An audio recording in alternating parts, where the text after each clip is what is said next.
I either have or will cover other parts of this franchise, and this video either is or will be linked below.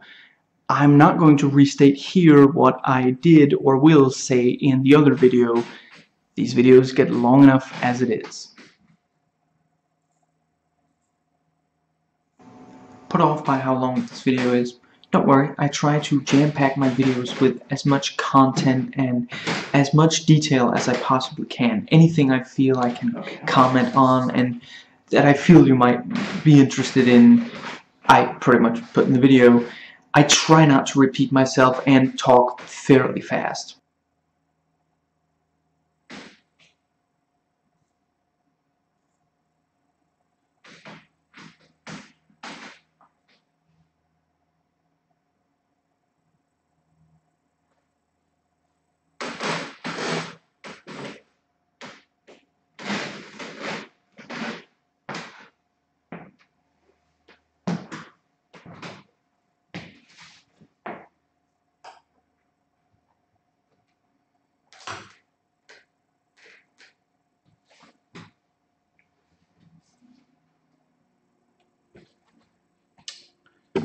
Yeah, we're doing it live.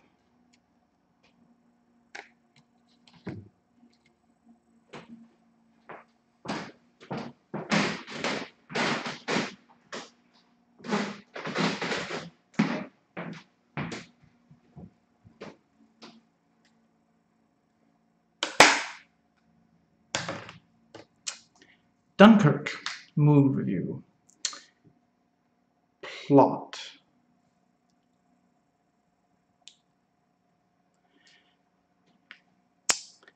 The Allied soldiers are surrounded by the German army on the beaches of Dunkirk, and this shows the attempt at evacuation. And there's a number of details to exactly, how many were there, why exactly they're there and such. The movie kind of expects you to know that stuff beforehand, so just, wiki it, basically. I'm not going to stand here and go into a bunch of numbers, but, yeah. And, of course, we're all anti-Nazi now. Typical feminism, SJW BS.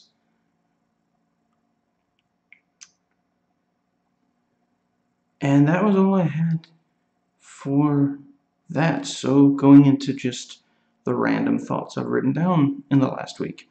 I'm replaying what I have, which is most of the Silent Hill series currently, and I'm in the first game right now. Gotta love how Harry kills like the third or fifth demonic dog he runs into, walks 3 steps, then remarks upon finding a doghouse, no dog around, not no regular dog around, not maybe the dog, maybe the one I just killed, the thing I just killed wasn't a dog, not anymore, nope, just no dog around. And you've got translations that are clearly ESL. Teacher's room, you mean faculty lounge? Then you go to the hospital, meet Dr. Kaufman, who's all heart. Your daughter's missing? Totes dead. Your wife, she alive? Dead? That sucks. Well, gotta get going. Doesn't sound like you have any other dead relatives that I could reopen the wounds of. Bye. And Sybil can't just back up to you in the antique shop and announces, "It's nuts. Macadamius, I knew it." Meet back up with Lisa in the alternate hospital. Wait! I just remembered something. I left the oven on. Also been replaying the StarCraft 1 campaigns. In the Brood War Zerg campaign, level 5, there's this Terran enemy who keeps trying to use the nuke on me. And at one point, I fly an Overlord a little bit into his base, not even by his defenses, but just, purely for recon purposes. And I'm not kidding. Dude tries to nuke my Overlord. Obviously, I just fly it out of range before the nuke hits. Somehow they put President Trump in the game. And the cop who shot the Aussie yoga teacher apparently always squeezes his trigger finger when surprised. It's a failing. Michelle Bachmann does not have white privilege. She just ignores countless white cops shooting black people, but makes a huge deal out of a single Muslim cop shooting a white woman. That's all. And I just watched Drawfee Duel Live. They're picking a celebrity to draw. Nathan's given John C. Riley. Notes taken during viewing.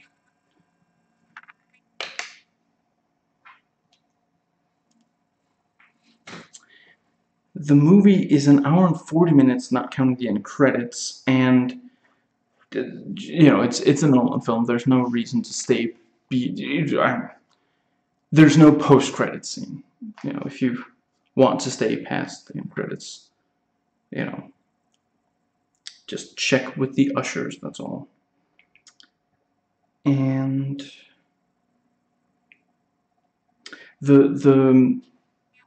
basically the very start of the movie is that bit you see in the trailer where you have like half a dozen soldiers on foot in town, and basically there's airdrop of all these propaganda posters, and they look at them and it's like, you're here, we're here, just surrender and make it easy on yourself.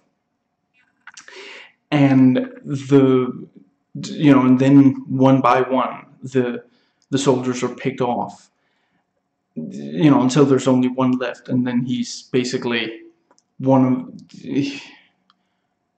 the leads, if the movie can be said to have any leads. And it looks fine in the trailer, but it's incredibly tense in the film, and it really does help set the tone. And the movie really does, like, it starts at a very high intensity, but it doesn't do so without setting up the basic situation. Some action movies think that you should start like really crazy high. Like, if Avengers Age of Ultron was the first Avengers movie, and the first time we saw these characters, rather than us knowing, when we see the start of the film, we get what's happening. Oh, it's Hydra. So, but yeah, some action movies think that it's more important to start with an action beat than for the audience to have any idea of what's actually going on. Paul W.S. Anderson. And in this, like I said, you get just maybe a minute or two before anyone starts dying. Just these, half a dozen young British soldiers standing in the town, walking a little through the streets of the town, and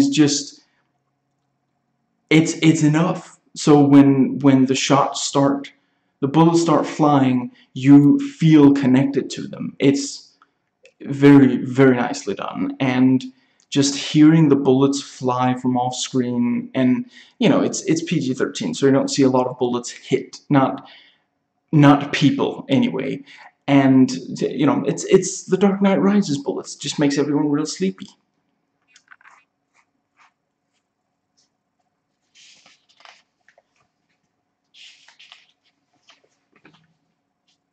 And there's, right after most of them are shot, the last one, is it Fionn or Finn? I'm gonna go with Finn. I heard someone call him that, and I think it's appropriate that someone who keeps being in or around water is referred to as Finn. Yeah, he's almost shot by the French, and yeah, that's happened countless times in war. Someone, I mean, he's literally running towards their position. He's trying to get to safety, and the moment they see him, they think it's one of the other guys. So they think they're keeping it safe for people like him, and instead they almost kill him.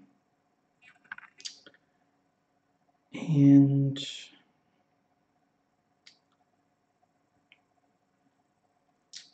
let's see.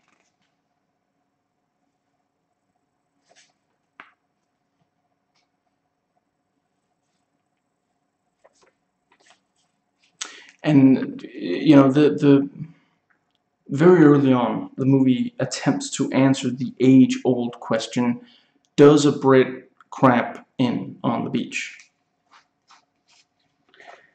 And there, also very early on, you see this soldier this British soldier burying one of his buddies, and it's just this, you know, that there's not, and another, and Finn comes across upon him, and they don't really talk, but it's this, yeah, you know, that 5 minutes ago his friend was still alive, and now he's doing all he can to try to give him something after, you know, it's too late to save his life. You know, if at least he can have something resembling a proper burial, but it's here in the sand on the beach.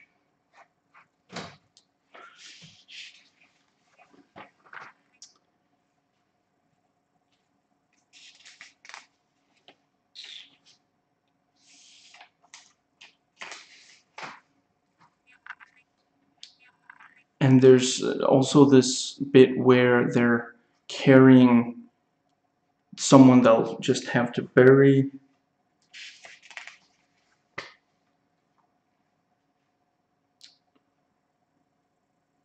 And there's this military ship where the British soldiers are standing, and every so often a Frenchman will come up to them and try to get past, and they keep telling them only for British soldiers, you know, so they say it in French as well, since, you know, yeah. And yeah, it's this really, like, you understand it, you know, that they can't, yeah, it's a question of logistics and resources. And in World War II, especially this particular operation, was not exactly, like, they didn't have a lot to spare, but it's still really just uncomfortable to be seeing, and they're adamant about it because they have to be, because if they do start letting in a bunch of people that they don't have resources for, that means other people are going to die. And yeah, very, very compelling. A lot of very compelling material in this movie. And there's this, some soldiers carrying a wounded soldier on a stretcher, and like, for a few of the shots, like, they attached the camera to the front of the stretcher, you know, looking forward, and at the back of the stretcher looking backwards. And yeah, that footage is really, really effective. The whole film really puts you right there. And there's this bit where they're, you know, carrying this guy on the stretcher over the mole, and they reach this gap, which is clearly, you know, like, there's been an explosion, and yeah, they can't. And, you know, there's a single board over it, and, you know, in this example of gallows humor, one of the soldiers on the other side of the hole says, you know, try your luck, or something like that, and just because it's, yeah, I mean, they either they give up and say, well, we couldn't get into the boat, or they risk it. And I mean, it's possible all three of them will get badly injured from that, but at least they tried. At least it had, because there's no other way to get him there. He's not going to be able to walk himself, especially not on the one board. And others have kind of already brought this up, but I'm sorry, the intercutting, because of the time, yeah, you know, it'll cut back and forth over days or hours, and it really kills the momentum. This is something that kind of also happened in something like A Sin City, A Dame to Kill For, which my friend Kierman had pointed out. I hadn't really noticed it, but when I thought back to it after watching his review, I realized that kind of happened. And in that, it's not huge. It's just kind of the story we're following. And yeah, in this one, it's too much cutting between time. That, yeah. And there's this part where two officers are talking, how many wounded are we going to evacuate? A single wounded man on a stretcher takes up the same space as 6 men standing. And that, yeah, again, it's very uncomfortable math to have to do. And the movie is basically called one long action scene, more or less. And as I've somewhat gone into, it kind of is, but it's not non-stop action. There are scenes where characters talk a little. There are scenes where just, yeah, it's not constant, and it's not, yeah, it does a good job of having just bits of humanity in there.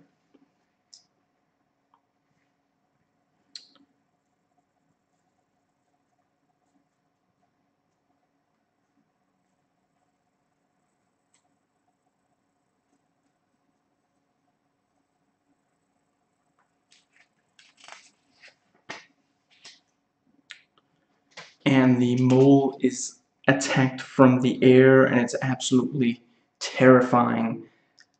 I mean, they're literally packed like, like fish in a barrel. They're so easy to shoot from there.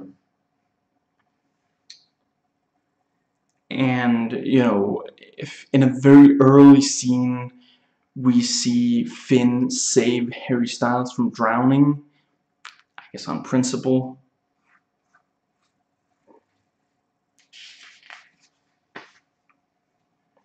And maybe it's just me, I can't help but note how deliciously stereotypically British some of this is. Like, basically every single time someone is like, just, relax, sit down, relax, have something to drink, basically every single time it's tea. And there's this bit where, like, they're gonna be moving all these soldiers in this, military ship, and they go below deck, and they're greeted on the way in by this, this sweet young woman, and they're more down below who just, say, welcome aboard, welcome aboard. And they go down there, I have a spot of tea, and some toast with jam, and just it's adorable.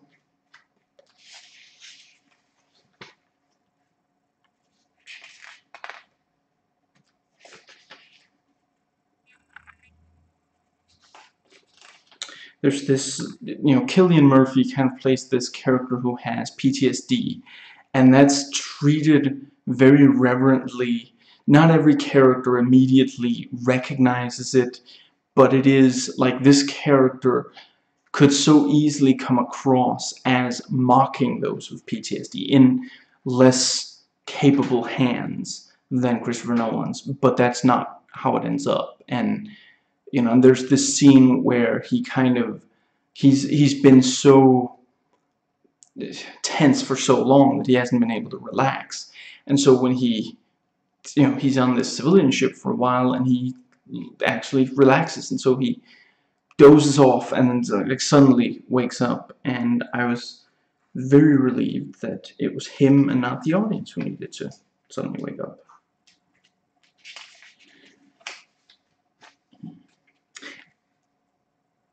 I have to admit, there were times in like the flying scenes where I feel like if I had the controller and I was playing Crash Bandicoot 3 in one of the flying levels, I could maybe have done a little bit better of a job. But, you know, Tom Hardy will get better, I'm sure.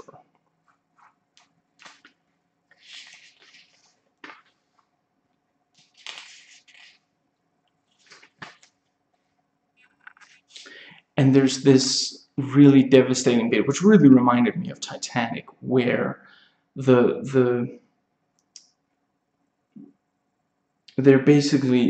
are these couple of young soldiers who are trying to get onto rescue boats, and they're just there's too many. You can't, you know, and and again they're adamant. They're like, no, get off. And one of them points out the boat capsized 2 times already.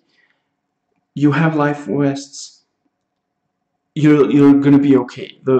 It's not, the water is calm enough. And what was the other thing? I forget. But he said, you know, you're gonna be fine here until we can get back to on the boats. And you know, when you just hear that, I mean, he's right, of course, but it's still, you're trying to, you know, you're in the water. You thought you were going home. You were just on a ship, and now you're in water, and there's a rescue boat right there, and you're not getting on. And it's just, it's really, really terrifying. And again, that's something Nolan does amazingly well on this. Is just get these little moments of humanity, of the dread of not surviving.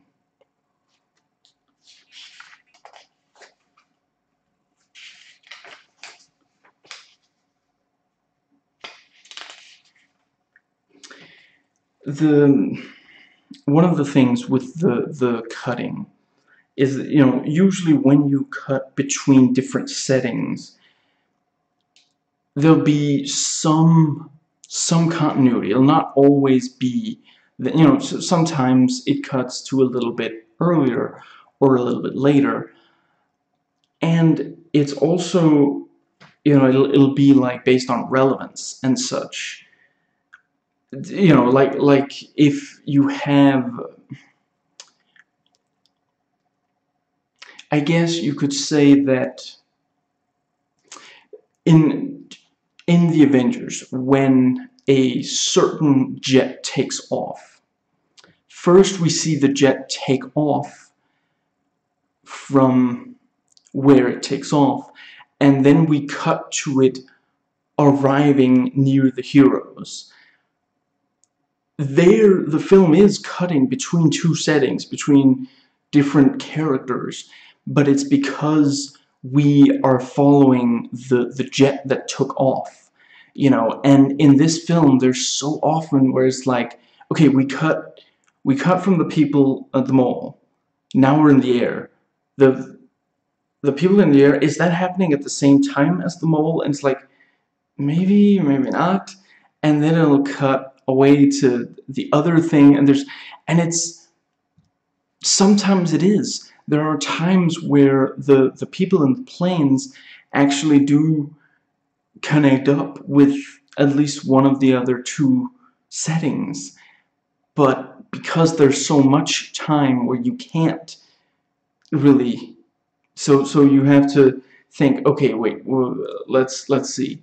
This particular setting is taking place over hours, so I guess we're not very, or some minutes different. Okay, now we cut to the one where it's like a week, so I guess we might be a few days off. And it's just, I don't mind when a movie, I love Memento, for example.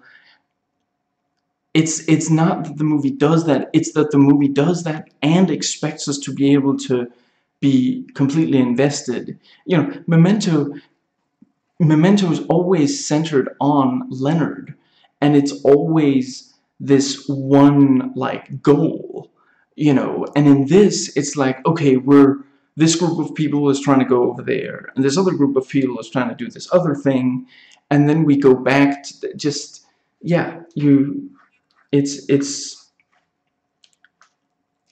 too straining to excuse me, keep track. And there's this bit where the tide turns and they put out, you know, the bodies are coming back. They're washing back. And there's this part where it's like, here, drink some, have some water. And I was like, you sure don't want to make tea for him.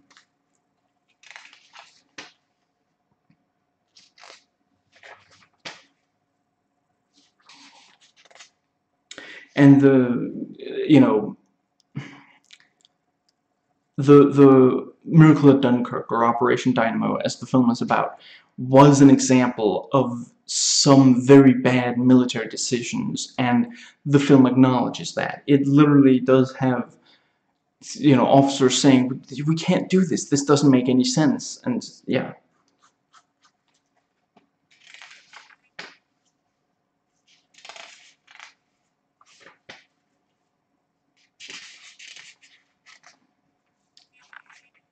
And there's this part where they're like dealing with one of the, you know, these, yeah, you know, they jumped out of a plane, and you know, and they're like, I don't see a chute opening. No chute, no service.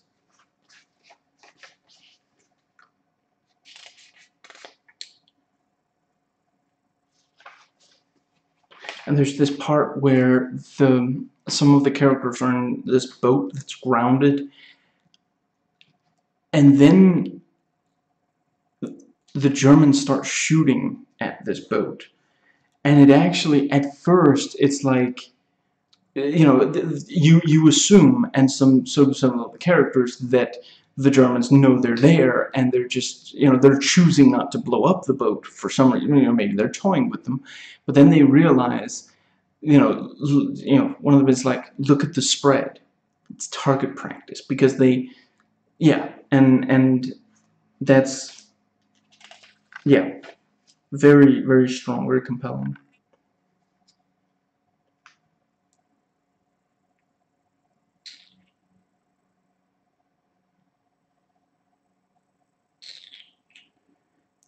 And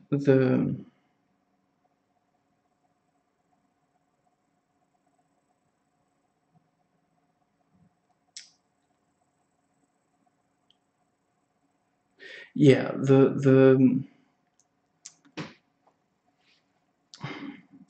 again, one of the things is that the when it's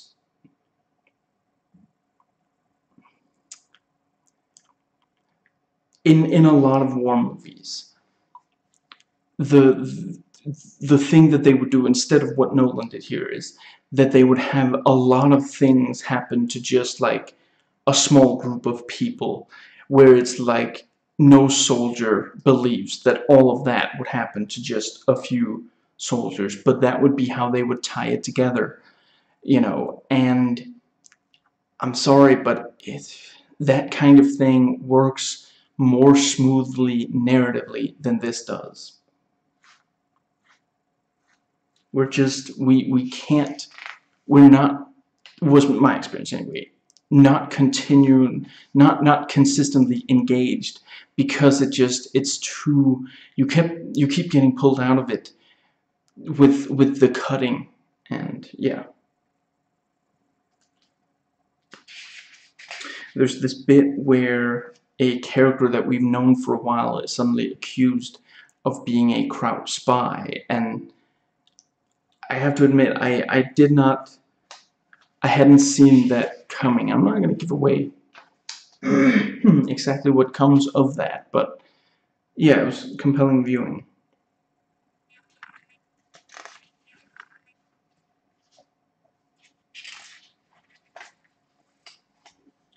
And there's this thing of, you know, if at least one person gets off, then the rest of us will live, even if that means that that one person won't live.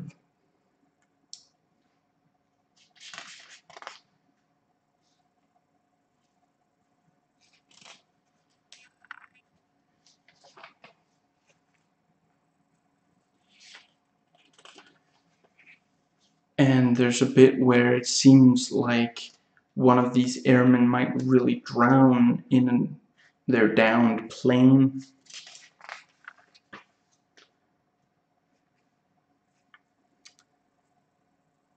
And you know, you can, in parts of this film there are a lot of soldiers in water. You know, there's a lot of seamen in that sea, and just, you know, they swim around it.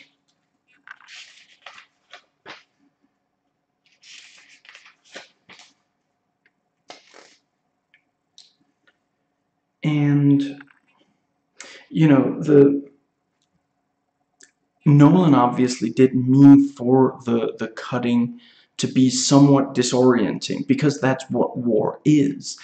And we know he can, you know, he can cut between different groups, making it far more smooth than he did here. However, you know, one film that is clearly an inspiration here is Saving Private Ryan, and especially the D-Day sequence.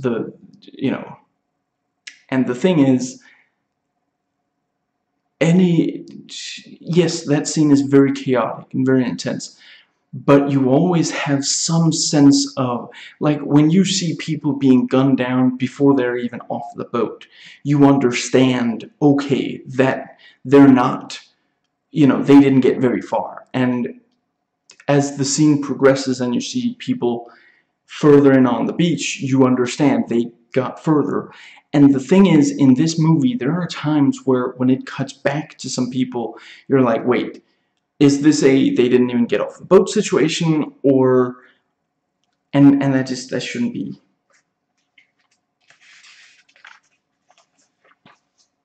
And I will say, I did not even remotely leave this movie with a headache or like feeling physically bad or anything. There are a lot of PG-13 off-screen deaths in this.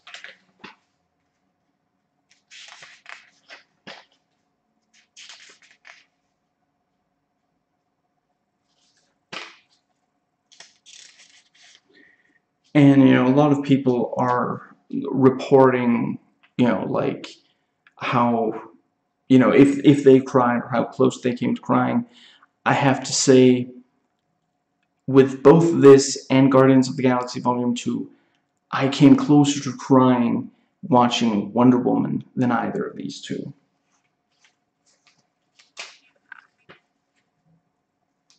Not that a chick's gonna get me to cry. I'm just kidding.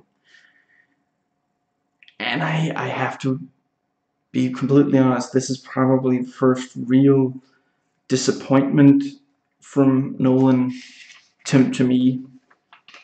Although I would probably say, if I had not watched something like Insomnia yet, and I watched it today after having watched these far more complex movies, that one might have been, but yeah.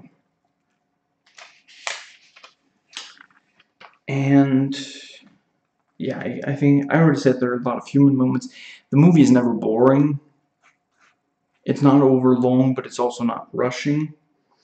And I do think, you know, the Dark Knight Rises climax cuts really well between a lot of different settings. And yeah, that one, it really, you know, they all connect to each other. And you can follow.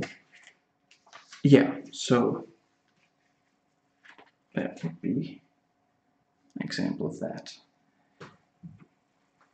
And brings us to on plot.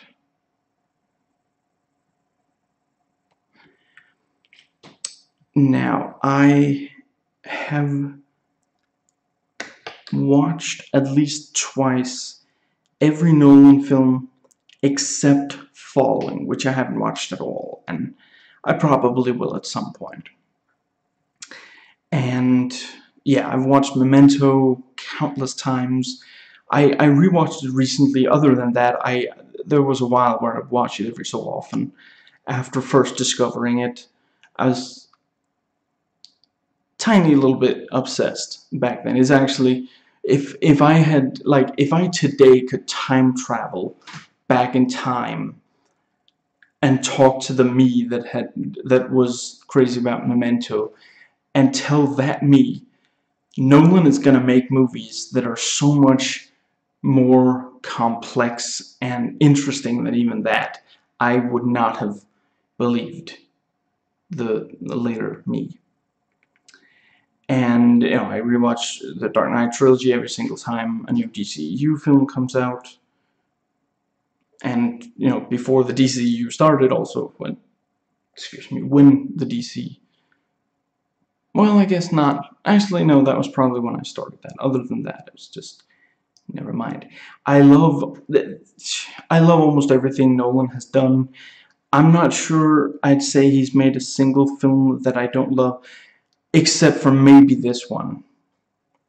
I don't love them all equally or consider all of them as equally great. Gun to my head, no thank you, but do ask around. Seriously though, before watching this movie, if I absolutely had to pick one as the weakest, I guess it would be Insomnia, and I do still love that movie a lot, but again, yeah, this one is at least a little bit lower.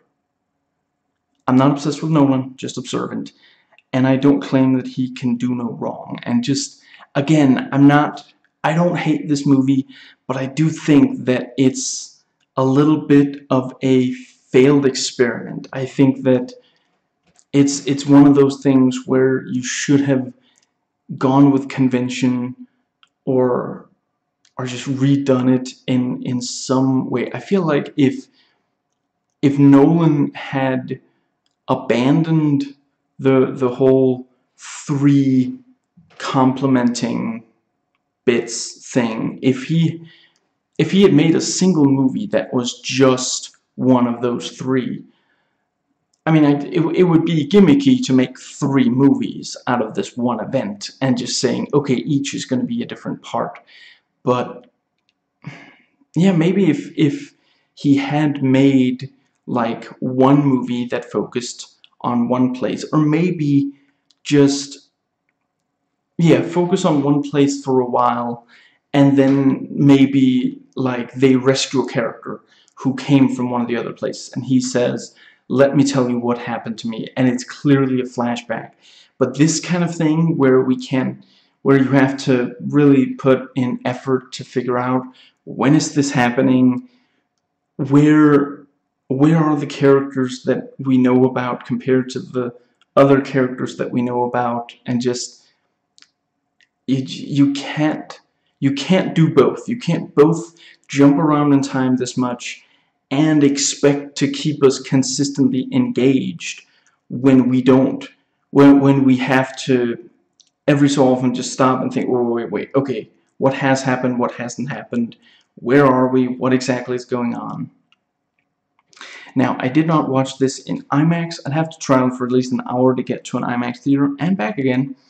An hour back again. I don't want to sit close to the screen, and each of the few times I've been in an IMAX theater, all during an education, I've had trouble not worrying I'd fall down from the high row, maybe while using the stairs there, and hurt myself really badly. And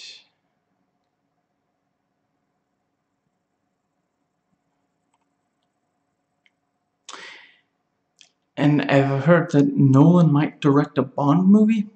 I guess in that case I might watch a Bond movie made after GoldenEye. And Tarantino might do a movie about the Tate murders. I don't believe that he would treat it with the respect it deserves. And again, I say that as a huge Tarantino fan. And yeah, it's been said before, Nolan is a better writer than director. I do think in this one, he's gotten better at directing action. In part due to the genres and subgenres Nolan works within, his films in less competent hands could easily turn out really trashy. And Nolan films really grab you for the duration, and you accept what's going on while watching, but then after they're done, you calm back down, realize things don't make sense. How could Heath Joker have planned for that many things? how could it work out that well, as an example. And in this film, I'm not sure that that's really going to happen, but again, part of it was that just I didn't, it kept pushing me out of being completely engaged. And Nolan tends to have at least one of his characters in every film of his having obsessions, often that drive them to destructive and or self-destructive acts. You might say Nolan is obsessed with, yeah. And it's true here as well. I'm not going to give away who. And Nolan uses drowning and general death by inability to breathe in healthy air, like hanging, strangulation, a lot in his films. And this kind of takes that to a whole new level. And yeah, timeline-wise, it's the hardest Nolan film to follow since Memento. Someone said, you know, the story is told like a Quentin Tarantino film, and that's, yeah, kind of true. Which, again, Quentin Tarantino, when he jumps in time, you kind of start over in how you feel about what's going on, and that really works. You know, Tarantino doesn't jump around in time and expect you to still be completely on, yeah. And some people said, oh, why would you make a movie about something that isn't a military victory? I really hate it. People said the same thing when we Danes made 1864. The answer is that we need to learn from our mistakes. Yes, 1864 ended up sucking hard, but it wasn't a bad idea to make it and center it on 1864. And Nolan uses contrived plot points, and that's, again, the case here. And you know, Nolan's last few movies have gotten more complex each time. He kind of takes a break from that in this. This is nowhere near as, like, you know, really, really thinky and huge in scope as something like Interstellar. And, you know, Nolan's films have amazing sound and editing. I have to say that the trailers didn't really get me that hyped for this, which is the first time it's happened with a Nolan film. And yeah, in general, Nolan wants to cut between two or more different scenes for greater effect. Maybe they happen at the same time or are relevant to each other. And this isn't so much a case in this one for obvious reasons, but Nolan's female and child characters tend to exist in the film at all in the current form, doing what they do, etc., for the sake of the major male characters rather than being subjects themselves. And his strong female characters, when not villains, can also feel cliché, troped, token. And Nolan likes to cut all audio in brief, especially tense moments. And I was wondering if this was going to be like fiercely pro-UK or anti-Germany. Not hugely. I don't know. It's possible I missed something, but I didn't find this to be particularly nationalist or such. It's just pro-Allied and anti-Nazi. And it doesn't show the Nazis very much. And I've watched and love a lot of war films, more anti-realistic, anti-war, non-Hollywood, the better. To me, I mean, sometimes when I express my views, people seem to think that I'm trying to tell them that they're wrong if they disagree. Don't really. Yeah. And Nolan's films have always had a strong sense of realism, and that does work well for this film.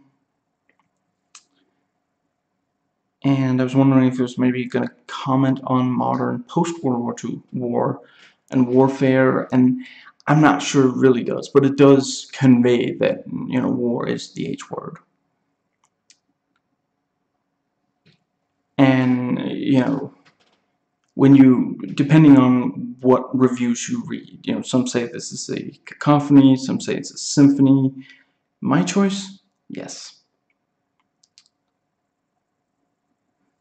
And it's a very loud movie. You know, it has our time of volume, but it works really well. I mean, that was a very brief Porky Pig impression.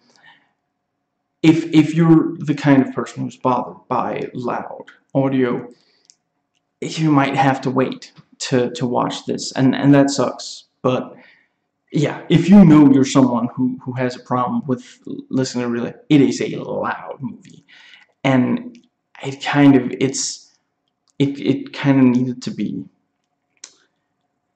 Now,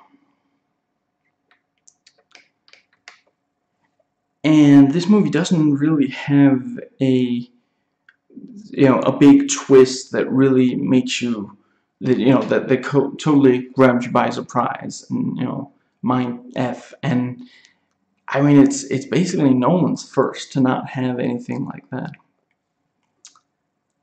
And there's a lot of praise for Hans Zimmer's music in the reviews. Some say it's like horror music, too much so. I agree that it's horror music at times. I don't think it was ever too much so, but I can see what they mean. But yeah, it's amazing yet again. Zimmer and Nolan, excuse me, just complement each other. Excuse me. And yeah, PG-13 rating for a war movie, and it feels that it pushes it, but yeah, and I mean, yeah, it is a good movie, and it's probably the first good war movie I've seen that has a PG-13.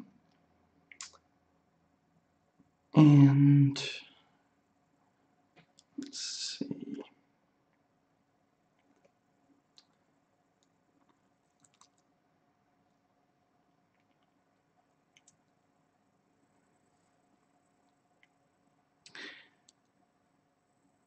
I want to say it's the crack people who said, looks like Saving Private Ryan, otherwise every war movie, even though the press says, it's not your average war movie. It's not, but it does look a lot like it at times. And they also point out, Nolan doesn't understand human relationships. There are no healthy human relationships in his films. It's less of an issue here because there aren't that many relationships. It's mostly just individual soldiers, some of whom you spend a long time with and otherwise not. And it's just kind of this thing of the people who've known each other for a long time or otherwise have reason to trust each other more than they trust others. That's about it. And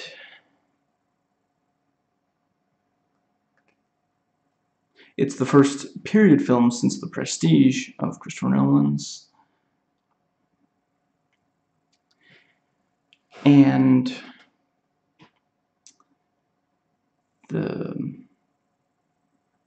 part of the reason Nolan did it was that his wife and a friend of theirs made the crossing from England to Dunkirk on a boat, the way the civilians would have done during the Dunkirk evacuation, and it took 19 hours because of the conditions of the sea. And when I read that, I was like, okay, now I understand why Nolan wants to make a movie out of this, and how you could make an amazing suspense action thriller out of that. I mean, when I first heard he was going to do a war movie, I was like, I mean, okay, I guess he keeps finding at least slightly new, different genres to tackle, but I really had not figured that he was going to make a war movie, especially considering that he keeps making PG-13 movies. Comparatively, I mean, some of the more recent war movies that have been released that I've seen anyway are ones like Fury, which just on F-bombs alone is a hard R. And, I don't know. I guess Hateful Eight doesn't really count as, but, also a movie that deals with war somewhat, and, again, hard R. And we've used over 50 boats on the sea, the most that's ever been put on film. And does really, the scope really is captured well. And, supposedly Michael Caine isn't in this for the first time since Insomnia, but he does have a voice cameo, so he does appear, and it's very recognizable. If you go into this movie having no idea, if you just know Michael Caine's voice, you'll be able to say, oh, well, that's Michael Caine, even if, you know, I didn't see the credits if it was credited, but yeah. And this one reviewer said, this actually felt like one long teaser prologue to Battle of Britain. If the rumors are true that Ridley Scott is doing his take on Battle of Britain, all I can say is get busy. I definitely do think that this is a strong kickoff to the shared World War II cinematic universe. And I've seen several critics say, you know, oh my, this movie doesn't tell you much of what happened there. It doesn't have to. It's not a tool for educating people on the events. And just, yeah, I mean, this is not like some big classified thing that nobody knows. Read a history book. This is pretty big deal. And it's just, yeah, I'm sorry if you go into this and you're like, I have no idea what, just read a book, Frank. And, you know, some critics say anyone could have made this film. It wouldn't have been as good, but I guess I can see, you know, more so than with other Nolan films. Plot analysis.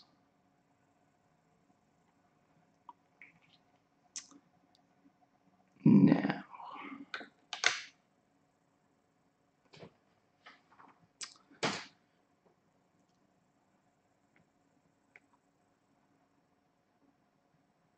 this is the first biographic movie directed by Nolan, and it's his second shortest film, with Following, of course, being shorter, since that movie's really, really short.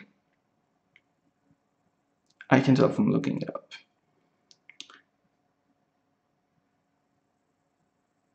And Nolan put an IMAX camera on the cockpit and wing of Spitfire plane, floating cameramen around the water with actors, and yeah. And he investigated silent films to influence crowd scenes with suspense, using details only because of the minuscule presence of dialogue in the film. And that's also something, there's not no dialogue, it's just that there's a lot less. Considering how many characters there are, how much screen time they do overall have, and it being such a new movie, we expect a lot of dialogue, especially from Nolan. But there's not no dialogue. I will say, considering how little there is, some of it really could have been more varied. And I mean, there's only so many different ways you can say he's on me, I'm on him, as, you know, in these, you know, what are they called? Dog fights. The kind of dog fight that some people still idolize. I get it, but it is a little annoying. In general, that stuff gets really repetitive, as others have pointed out. This movie does not really go into, you know, the German, the orders they gave and why exactly they gave the orders. You know, a British officer points out, you know, okay, they're not sending in tanks. I guess it's because of this. That's it. Otherwise, there's no, yeah.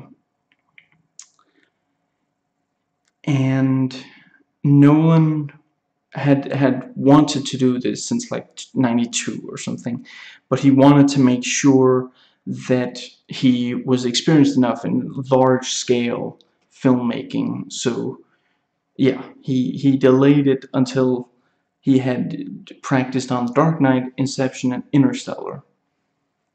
And it paid off. This movie would have been completely different if he had made it before. And let's see.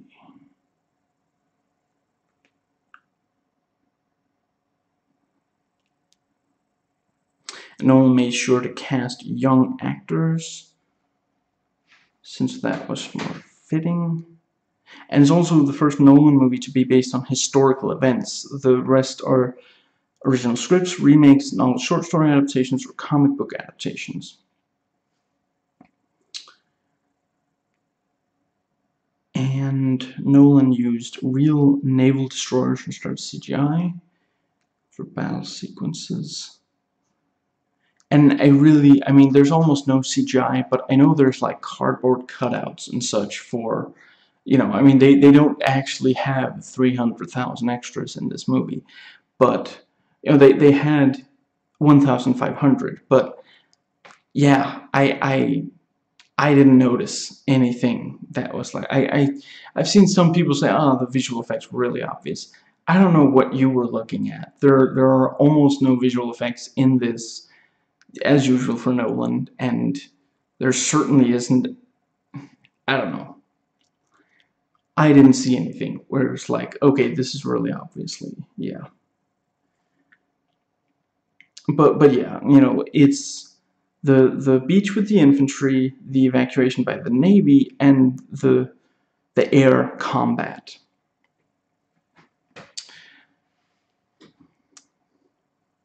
Yeah. And this is a direct Nolan quote, for the soldiers who embarked in conflict, the events took place on different temporalities. On land, some stayed 1 week stuck on the beach. On the water, the events lasted a maximum day. If you were flying to Dunkirk, the British Spitfires would carry an hour of fuel. And yeah, that's why he mixes the time. And again, I completely understand that. I still do think that's enough. Maybe if it had been like a mini series and like each episode took place in a new of these set, yeah, 3-episode miniseries, with each episode devoted specifically to the one of them, so that when you sit down to watch an episode, you know from the get-go, this is taking place over so and so long, and it's set with these people. That would have helped tremendously. But I'm not giving up on Nolan. And I mean, if he makes more like this, I just hope that he at least accepts that he has to approach it at least slightly differently. He can't expect to keep the momentum going when he cuts back and forth in time and location. That's nothing. Really, this is a case where Paul W. Anderson like thermal scan of where exactly we are in relation to other places and who's where and such, that would actually have helped tremendously. And yeah.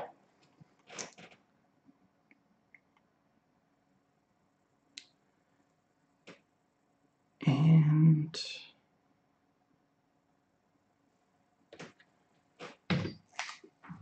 plot details.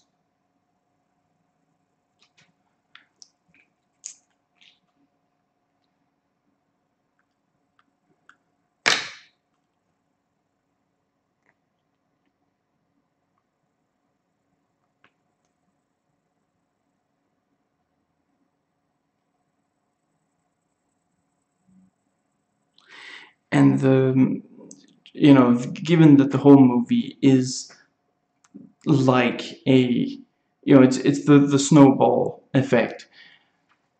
From start to finish, it's like a climax. It's like a third act. It's good that it's not hugely long, and I do think that there's enough room to breathe that it doesn't. I don't think Nolan has so far made a movie that is just too unrelenting in how fast it's paced. I mean, even something like The Dark Knight has some little moments where you can breathe, in spite of how fast and how much happens in that movie.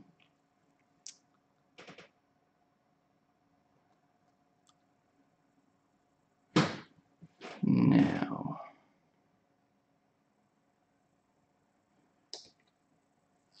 characters.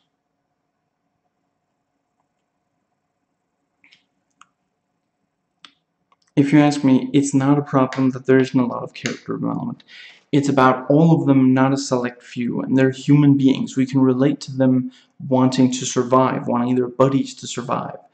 I do understand viewers who don't like this approach, and certainly it's unusual for a mainstream blockbuster. Now,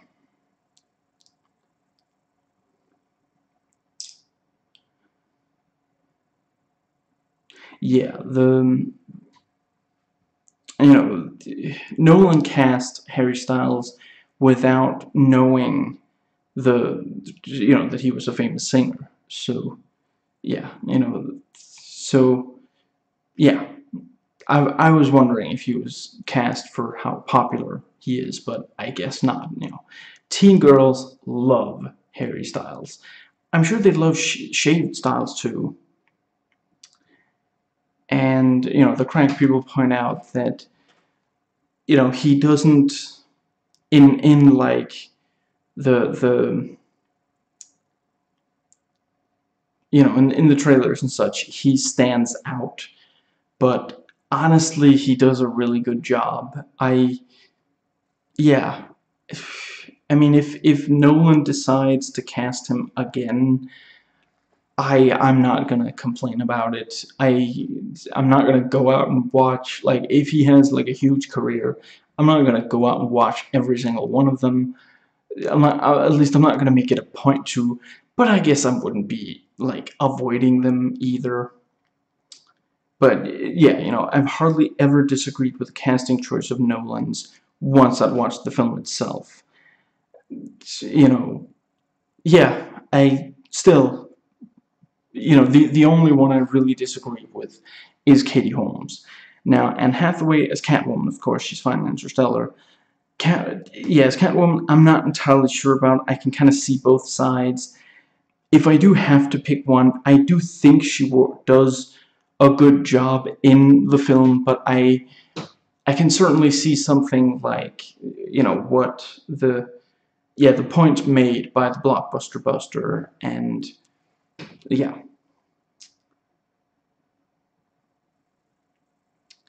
But yeah, when I see Styles in one of the trailers, I feel like I've spotted the first of the 5 things wrong with the picture or something. But yeah, I don't follow One Direction's music, but they were amazing in Shadow Pico. And yeah, most of these actors I don't know from anything else. Now, and Tom Hardy yet again spends the majority of his screen time with his face covered, like with Bane, and just I hope he keeps going, because I can't wait to see how he next figures out how to, yeah. But his voice isn't especially distorted in this one, although I have to admit I found it impossible to completely steer clear of just every so often, like, he'll be in a situation or he'll say something or someone else will say something to him where it's just like I could, yeah, there's a Bane version of that line. And no one was adamant that all the cast be British, and that works. And the correct people point out that people don't talk like people in Nolan films, they state the film's theme, and yeah, there's some of that here. Certainly there isn't a lot of like human beings talking like human beings in this one. It's as usual for, yeah. Now, let's see. The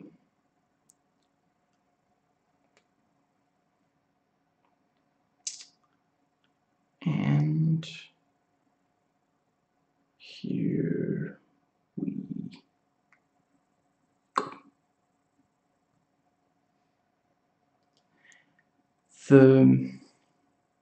Yeah, I suppose what I'll do is short.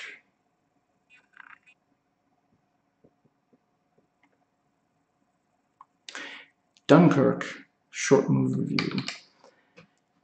Christopher Nolan takes us across 3 perspectives on the Dunkirk evacuation, or Operation Dynamo, and the fact that it's these 3 different ones, and they're so different in when what is happening and such, cutting back and forth between it, and yet expecting to keep momentum.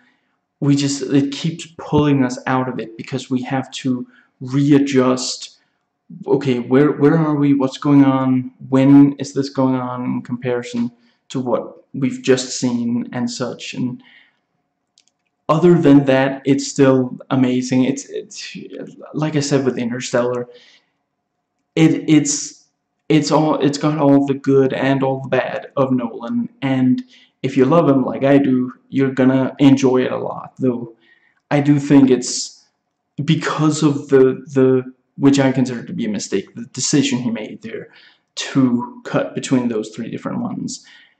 That costs a lot of the movie, but it is technically proficient, and on the whole, it's a series of tiny little human moments, and those tiny little human moments are all really, really compelling. It's just that it doesn't come together to form a whole that's stronger than the individual ones, where really, if I had watched the scenes of this over a month or so, just a little bit every day on YouTube, I'm not sure I would have gotten a hugely different experience from watching it than I did like this. And if someone would like cut it into 3 separate movies, and then you could watch each and say, okay, this is just specifically that, I think that might help the film. Now, thoughts?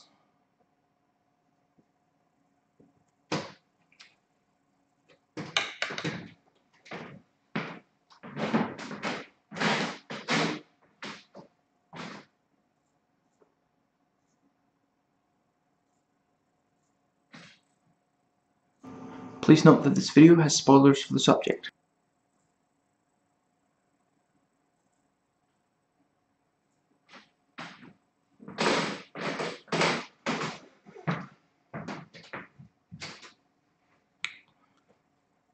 And starting with notes taken while watching.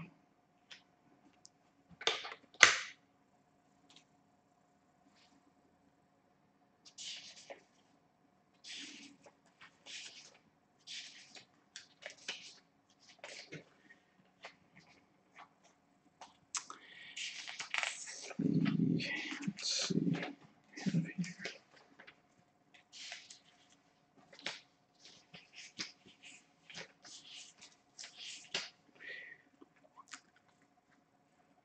I know I shouldn't think such things, but when they throw a rope to Cillian Murphy's character there, when they first find him on the boat, just part of me would have found it just absolutely hilarious if, like, he grabs the rope and then they pull it back and it kind of like comes apart, so he's just stuck there in the water with some rope, and then they sail away.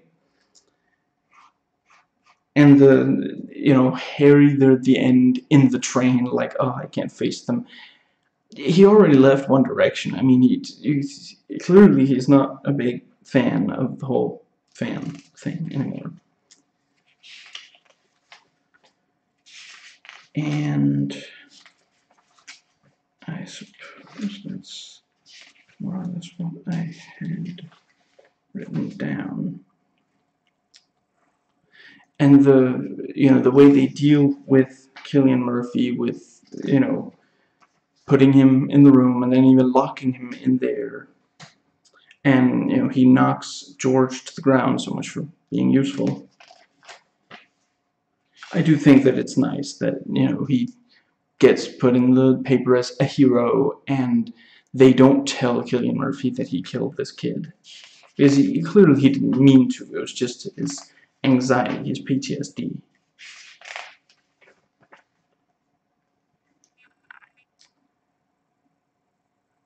And George is lying there, like talking about, oh, this means the world's mean. They're like, no, it's just I can't see. Tell me about the rabbits again, George.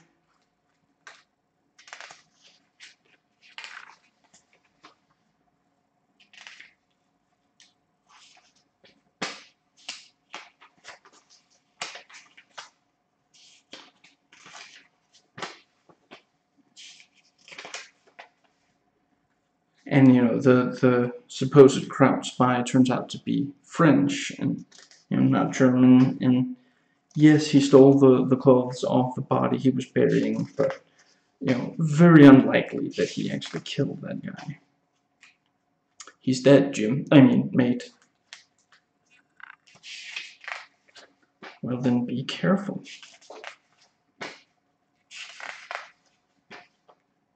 And when they're swimming through the oil, and then the oil catches on fire, very intense.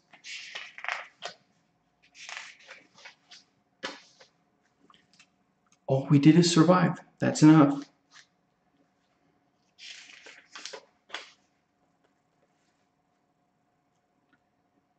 And there at the end he says, I'm staying with the French, which, considering the relationship between the British and the French, is a strong endorsement from his,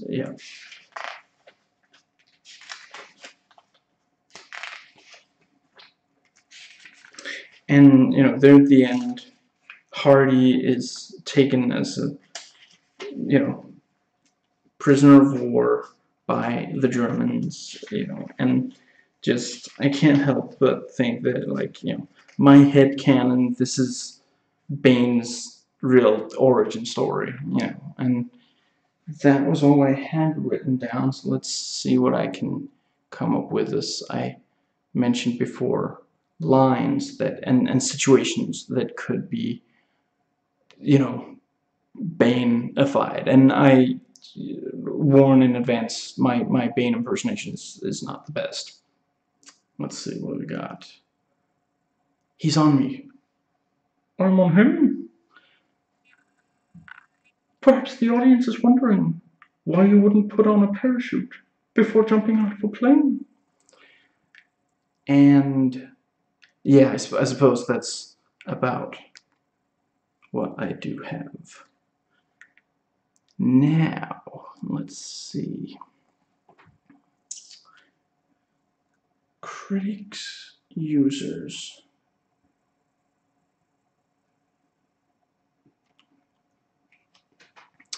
I have not read this before, so let me real quick skim and see if I actually do have the...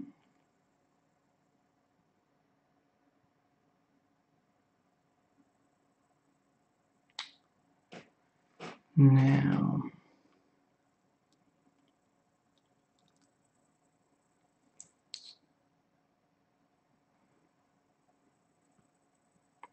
Yeah, this reviewer says, oh, there's no story.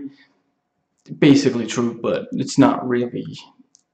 Yeah, again, I think it's a mistake to look at every movie that's coming out these days and say, excuse me, does it have a story? This doesn't have a story. Fury doesn't have a story. End of Watch doesn't really have a story.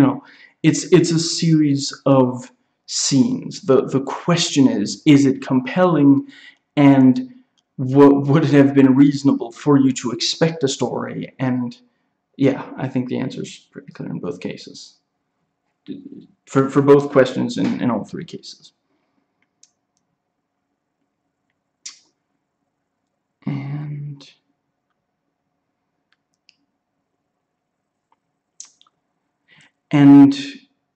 I read a lot of reviews. I'm not going to spend a lot of time on reviews this time, but I do read a lot of reviews of these, just about every review on IMDb, Metacritic, Rotten Tomatoes that comes out before I watch the movie, which I do as close to the premiere as I can. People really need to calm down. Seriously, okay, you didn't think the movie was the best thing ever, that doesn't mean that everyone who does say that it is has been paid off or is intentionally lying. And just because you do think that the movie is the best thing ever doesn't mean that the people who disagree are like, have lost all grip on reality or something. And yeah, this reviewer says the dogfights seem rather unimpressive and tepid. I do think, is that how I pronounce the word? Anyway, I do think that it was sometimes hard to keep track, and I get it. That was part of the point. It's like, wait, did we lose contact? I don't see him anywhere. Oh, that's him, and I don't see him leaving the plane. Okay, he's dead. But it's just, especially with the cutting back and forth, just like, okay, where is he in relation to the others? And just, yeah. Now,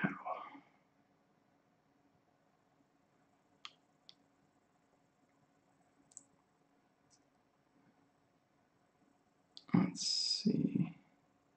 And that's actually it.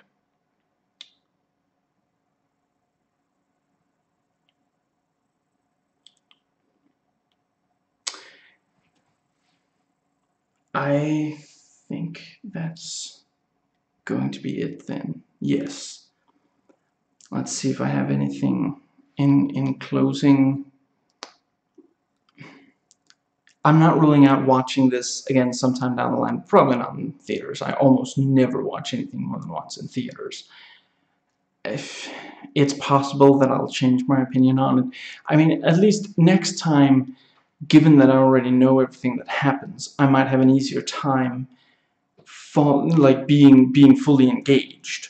I didn't overall have a problem following the movie. I just it kept taking me out of being engaged in the movie. But it wasn't like, yeah, I mean, at the end of the day, it's not that difficult to follow. It's just the movie is not as easy to stay engaged with as movies that don't jump around so much. And yeah, but I mean, if I had to, I guess it's like, it's either a 7 or an 8 out of 10, and just, yeah, I had kind of hoped for a perfect 10, and it there's very little I have issue with in this movie, but what I do have issue with bugs me.